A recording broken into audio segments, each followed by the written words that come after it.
Here's the bolt in the ready to fire position with the safety on. This orange block is a safety. Instead of fire it, safety is removed. This cotter pin then is holding the firing pin back. It's striker fired essentially. The firing pin is two-piece. There's a long rod, and then there's a front piece that uses a decapping pin as the actual firing pin. So at this point to fire, cotter pin is just pulled and released.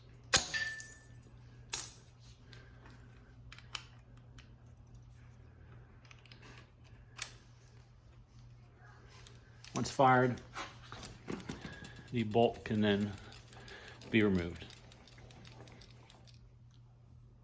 Here's a look at the bolt assembly with a cartridge case attached. You can see the throw on the striker, overall length of the bolt. This piece is a shell holder style cartridge case holder. This piece spins independently, so as it's screwing in, it'll remove the case and also put the case into the chamber. And you can see the bolt face. Here's a view of the firing pin protrusion. This is a RCBS decapping pin. Here's a look down the bore. We thought about interrupted threads or sliding breech, but at the end of the day, just this continuous thread was the easiest way to go. Here's a quick walk around on the gun. Coming from the front view, you can see the recoil sled.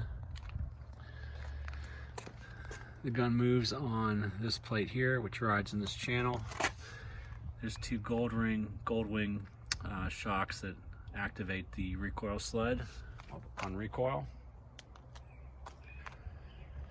A lot of the dress-up kit came from Mac Replicas, who used to sell a 37mm anti-tank gun replica kit. So we took that kit and then built the 30mm GAU gun on top of it.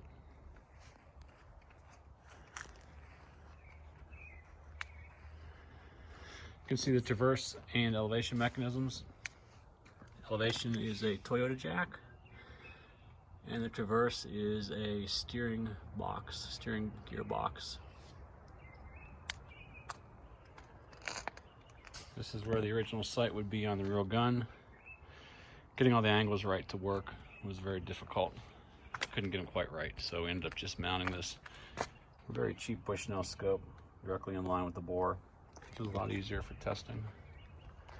I don't know if I'll ever actually get the other sight mechanism working. It's close enough for getting close onto the target and then using the other sight to actually aim the gun. The receiver is very oversized. Originally we were going to do a sliding breech. That would be quite a bit of work in cases that have to be resized precisely to fit. So we ended up just going to a direct screw breech. It takes a lot of turns, but for how much I shoot it, it works fine.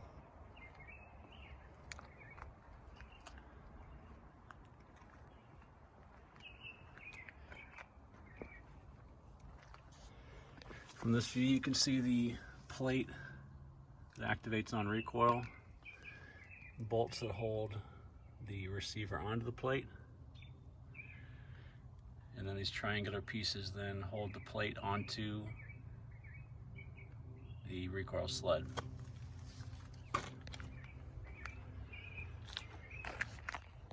Very large kind of main trunnion area that holds it on, balances the gun. And that's what it is. And here's a view of the trails in travel mode. Locked into position and unlocked at the front.